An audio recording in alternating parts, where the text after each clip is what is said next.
Ake ngikhuleke umhlaba wonke nasendaweni zonke la kuhamba kufinyelele khona lo mfanekiso oqoshiwe uma ukuthi umusha kule channel ibizo lami ngumlekeleli umfokambanjwa ukhathini uMagutshwa ingwe ehamba namabhubesi impunga yesintu umfokambanjwa umjabulelo kumamatheka komkakhe ngoba njalo memamatheka kuthi faca. Namuhla bafowethu ngifisa ukukhuluma ngesibethelo sethongo, isibethelo bafowethu ehlanzekile, isibethelo esiyintando ethongweni. Ngikhulume nangezilwane ozisebenzisayo kulesibethelo sethongo, ngikuchazele nendlela yokuzibika lezilwane ukuze zizokwazi ukubavikela bonke abantu abakhona kulegceke, zivikele sonke isimo somnotho waleli gceke, ziphinde futhi zikwazi nokukukhombisa isimo sethongo nomsamo wakho phakathi kwekhaya. Angiqale la kuqala nayi incwadi. Yabona le ncwadi le sithini isintu, incwadi yokuqala ifundisa isintu, zonke incwadi zethu zifundisa isintu. Itholakala ngespecial njengamanje i350. Kuyihlazo elikhulu ke bafowethu kungabi nazo incwadi zempunga yesintu. Uyabona nje uma kuukuthi incwadi zempunga yesintu awunazo hayi kuyihlazo kakhulu. Okunye kungiphatha kabi, abantu abaningi bayangifonela mpunga yesintu kade ngangikuzama awuna yini. Ngangifisa mpunga yesintu ungichazele ukuthi mashintsha indle abantu abadala senza njani. Leyo nto ibhaliwe encwadini. Masingenisa abantu abadala senza njani, mangembula ingubo ngenza njani, yonke leyo nto ibhaliwe encwadini. Mangifisa ukukhipha izingane zami zikhishwa ngembuzi ezingaka, ibhaliwe yonke leyo nto encwadini. Kodwa wena unazo incwadi zempunga yesintu. Impunga yesintu bafowethu imatasa. Impunga yesintu yenza umsebenzi wamakhehla. Impunga yesintu ibuye yenze nomunye umsebenzi. Phela impunga yesintu yafunda webafowethu.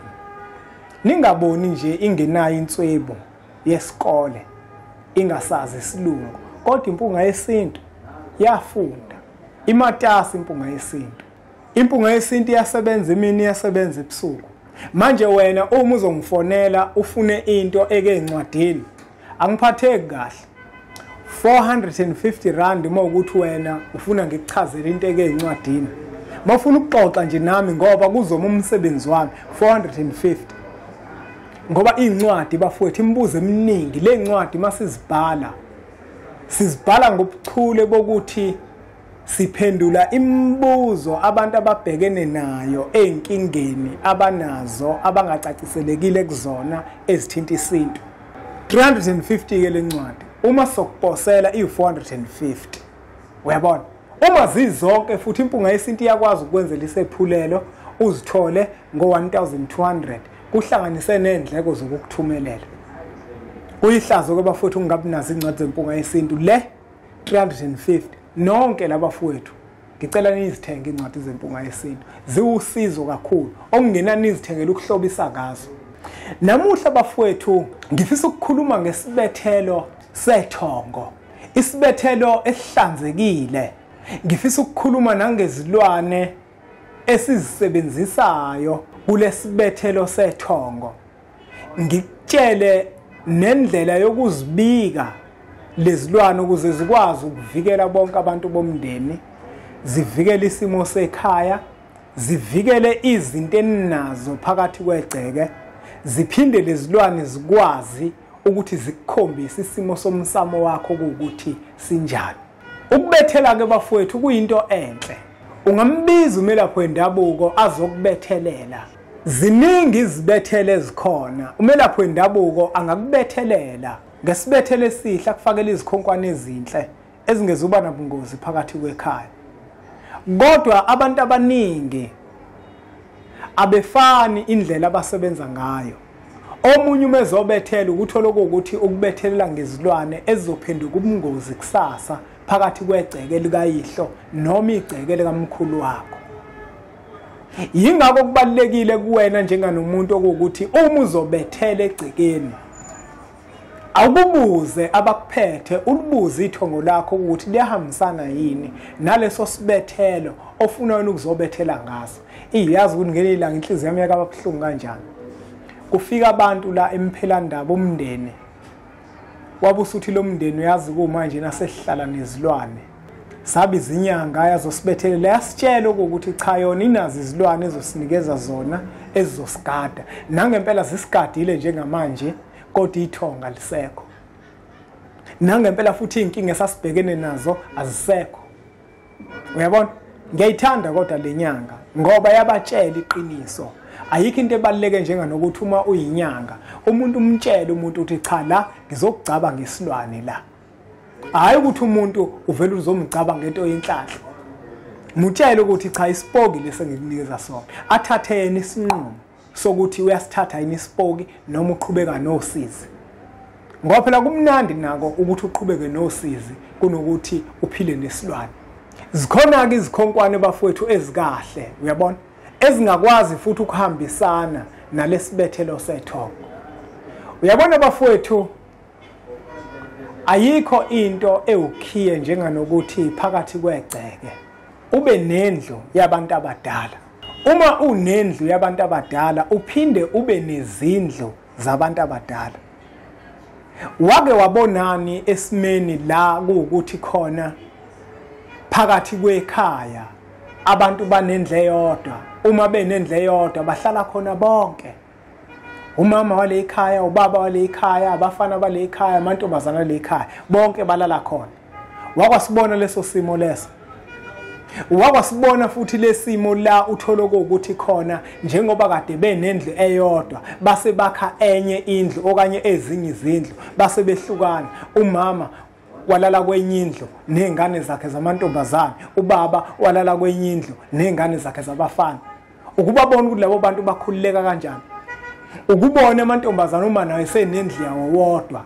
nabafana sebenendlu yabo bodwa umama nawe senendlu yakhe yedwa nobaba usenendlu yakhe yedwa ukuthi izinto zihamba kahle kanjani manje thina siyenzelani lento yokuthi amathongo ethu siwanqumbelanise endlini eyodwa kaRound ogogo bala omkhulu bala ingane zila siyenzelani leyo nto siyenzelani leyo nto kodwa thina esiphilayo sinazi izindlu zethu umuntu nomuntu unendlu yakhe unekamero lakhe kodwa abantu abadala bale ekhaya banqumbelene endaweni eyodwa uma unomsamo phakathi kwegceke kufanele ukuthi wakhe indlu okokuqala lokhu ngikhuluma ngesibethelo manje sethongo isona lese ngikhuluma ngaso kufanele ube nendlu yomsamo lene bizwa ukuthi indlu yasenhla bese ube nendlu yogogo ezohlala zonke izalukwazi zale ekhaya akunankinga ke indlu ezalukwazi mayinye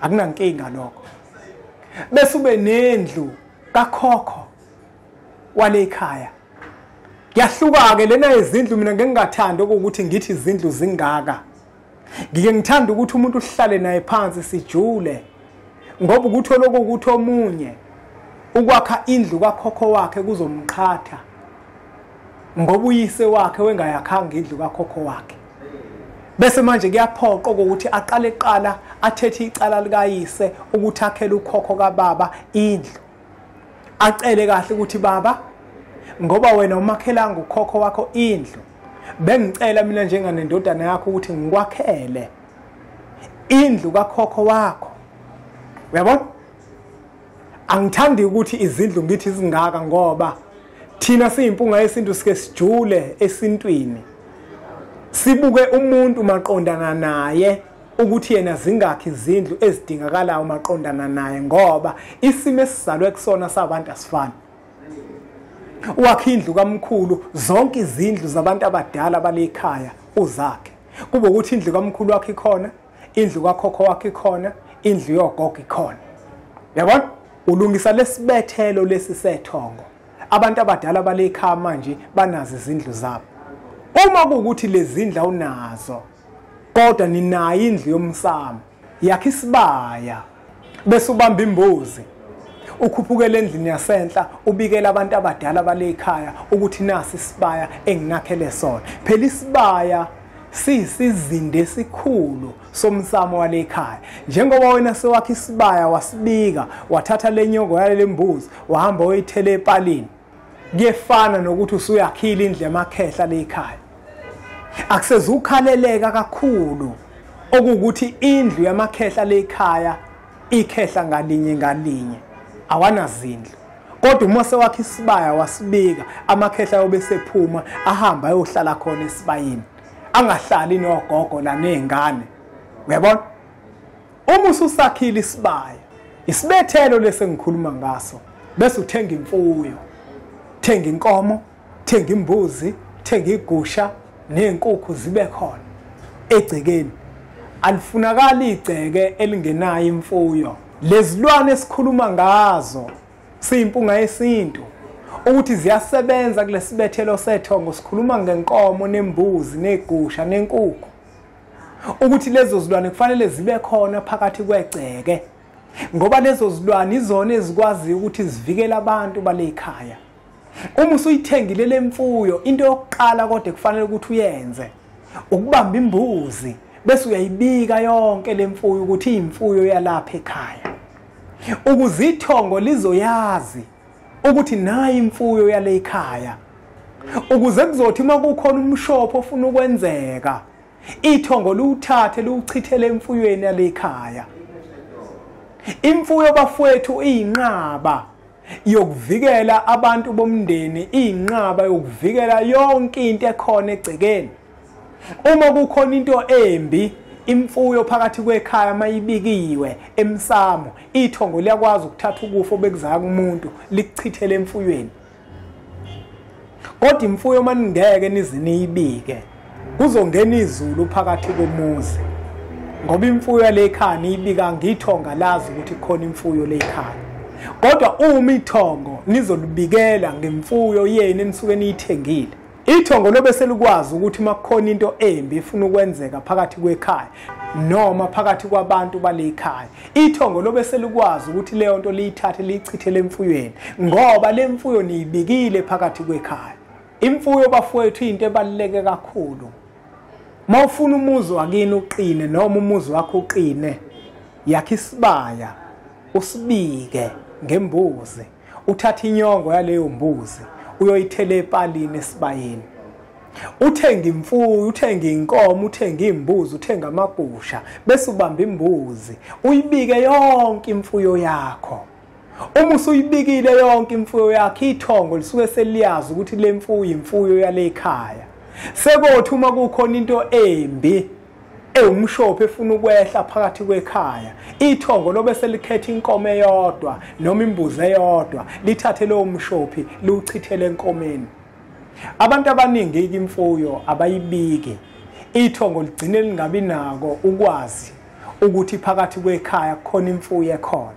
Uma umuntu ikakhulukazi uma uyindoda unomuzi, kubalekile kuyaphoqa ukuthi imfuyo ube nayo, kubalekile kuyaphoqa ukuthi isibaya ube naso noma kuthiwa imfuyo ayikho, ngoba isibaya siyisizinda esikhulu somsamo. Isibaya sihlala amakhehla. Uma kuwukuthi awunazo izindlu zamakhehla kodwa unesibaya, intethelelo uyayithola kokhokho bakho.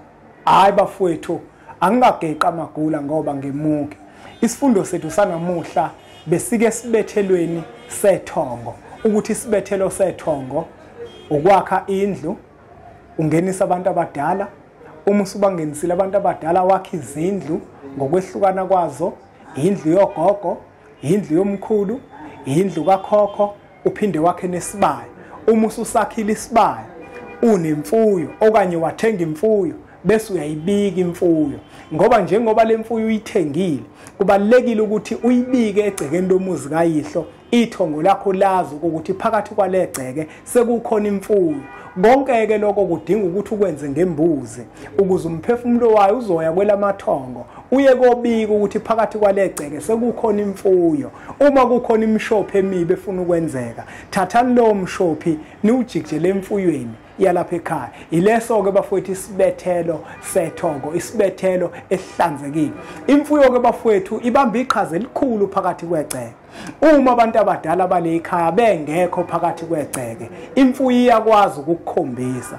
Uma phakathi kwegceke kunabantu othola ukuthi abalandiwe, imfuyo iyakwazi ukuthi ikukhombise. Hayi angingawageqa amagulu ngoba ngemuke nayo incwadi 350 350 kuphela bafowethu bonke abantu abayithenge lencwadi bonke abantu abayithenge lencwadi nezinye ke incwadi zempunga yesintu abantu abazithenga kodwa le ikwi special mawufuna sikuchushise nje sizokuchushisa ngesintu hayi 450 so bese sikhuluma ke lapho ngoba nazi incwadi zibhaliwe yonke into asuthathe kumfanekiso oqoshwe sudlulisele kwabanye abantu ngoba nakubona uzoba usizo olukhulu bese siqhubeke njalo subscribe kwi channel ethu enkulu Impunga Yesintu TV bese sithi nje impunga